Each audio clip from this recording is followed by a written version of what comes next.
अस्सलाम वालेकुम व्यूवर्स, आज मैं आप लोगों के लिए बहुत ही मज़ेदार से चना पुलाव की रेसिपी लेकर आई हूँ, जिसे बनाना बेहद आसान है और ये बहुत जल्दी बनके तैयार हो जाता है। इसको बनाने में ज़्यादा टाइम नहीं लगता है और बच्चे बड़े सभी इसको शौक़ से खाना पसंद करते हैं क्योंकि सभी का फेवरेट होता है।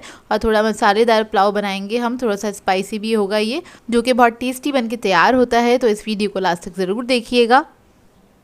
अगर आप मेरे चैनल पर नए हैं तो मेरे चैनल को सब्सक्राइब करें, साथ साथ ऑल नोटिफिकेशन को क्लिक करें। इससे आने वाली मेरी हर नई वीडियो की नोटिफिकेशन आपको सबसे पहले मिलेगी। वीडियो अच्छी लगे तो लाइक एंड शेयर करना ना भूलें।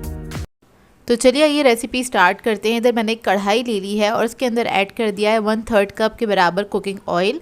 ऑयल मैं ज़्यादा नहीं ऐड कर रही हूँ, थोड़ा कम ही ऐड किया है इसके अंदर। फिर मैं इसके अंदर ऐड कर दूँगी प्याज। तो एक छोटी साइज़ की प्याज ले ली थी मैंने, उसको मैंने स्लाइस करके इसमें ऐड कर दिया। इसको हल्का सा हम फ्राई करेंगे, लाइट गोल्डन ब्राउन होने तक, बस आपने इसको फ्राई करना है।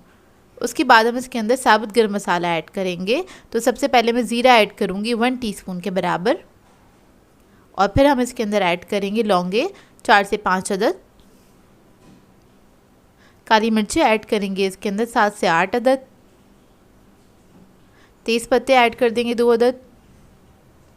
इसके बाद में काली इलायची ऐड करूँगी 2 अदद। इसको हल्का सा बस फ्राई होने देंगे, बस इसको हल्का सा फ्राई करेंगे, बस अच्छी सी खुशबू आने लगे इसमें से। उसके बाद हम इसके अंदर लहसुन अदरक का पेस्ट ऐड कर देंगे तकरीबन 1 टेबलस्पून के बराबर, और इसको भी हम फ्राई कर लेंगे। तो देखिए अच्छे से फ्राई हो गया है। इसके बाद इसके अंदर मैं हरी मिर्चें ऐड करूँगी 4 से 5 अदद है, इसको मैंने स्लिट कर लिया था। और उसके बाद हम इसमें नमक ऐड करेंगे 1 टीस्पून के बराबर। कुटी हुई लाल मिर्च ऐड करेंगे 1 टेबलस्पून। टमाटर ऐड कर देंगे, एक बड़ी साइज़ का ले लिया था टमाटर, उसको मैंने कट कर लिया है, वो ऐड कर देंगे इसके अंदर। और इसको मैं मिक्स करूँगी अच्छी तरीके से। अच्छा, इसके अंदर मैं ऐड कर रही हूँ आलू। ये ऑप्शनल है, आप लोगों को पसंद हो तो ज़रूर ऐड कीजिएगा क्योंकि बच्चे तो बहुत पसंद करते हैं आलू खाना। तो 3 मैंने आलू ले लिए थे मीडियम साइज़ के, इसको मैंने कट कर लिया है, वो ऐड कर दिए हैं। इसको भी मिक्स कर लेंगे अच्छी तरीके से। जब ये मिक्स हो जाएगा फिर मैं इसके अंदर पानी ऐड करूँगी तकरीबन आधा कप के बराबर, या फिर इतना पानी ऐड कीजिएगा कि आलू अच्छे से गल जाएं। इसको 10 से 12 मिनट तक पकने के लिए छोड़ देंगे कवर करके लो मीडियम फ्लेम पे, ताकि आलू जो है वो अच्छे से गल जाएं।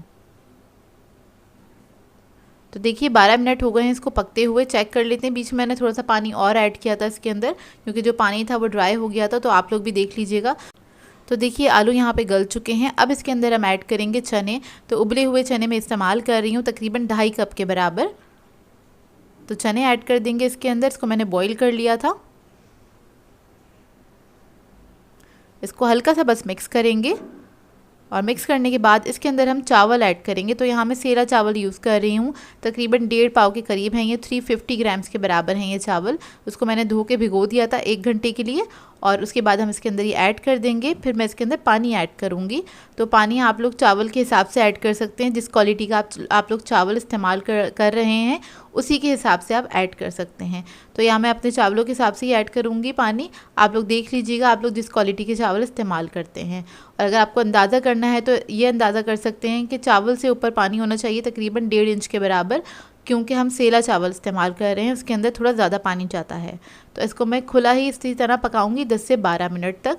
लेकिन उससे पहले हम इसके अंदर ऐड करेंगे केवड़ा एसेंस, फ्यू ड्रॉप्स ऐड करें, इससे बहुत अच्छी खुशबू आ जाती है पुलाव के अंदर। और हम गर्म मसाला ऐड कर देंगे इसके अंदर 1/4 टीस्पून के बराबर, और इसको मैं पकने के लिए छोड़ दूँगी मिक्स करने के बाद। और इसको हम खुला ही पकाएंगे जब तक चावल जो है हमारे हाफ डन हो जाएंगे, तकरीबन 10 मिनट तक। तो देखिए पक चुके हैं और चावल जो है हमारे हाफ डन हो गए हैं, और इसमें अच्छा खासा पानी हैगा मौजूद। तो इसी पानी के साथ मैं इसको दम पे लगा दूंगी तकरीबन 10 मिनट तक। लो फ्लेम पे इसको रख दीजिएगा कवर करके। तो देखिए 10 मिनट हो चुके हैं, 10 मिनट ही इसको मैंने पकाया था। पानी सारा अच्छे से ड्राई हो चुका है और ये चावल हमारे माशाल्लाह से बहुत अच्छे खुशबूदार और खिले खिले पक के तैयार हो गए हैं। तो इसको आप फ़ौरन से सर्व कर सकते हैं।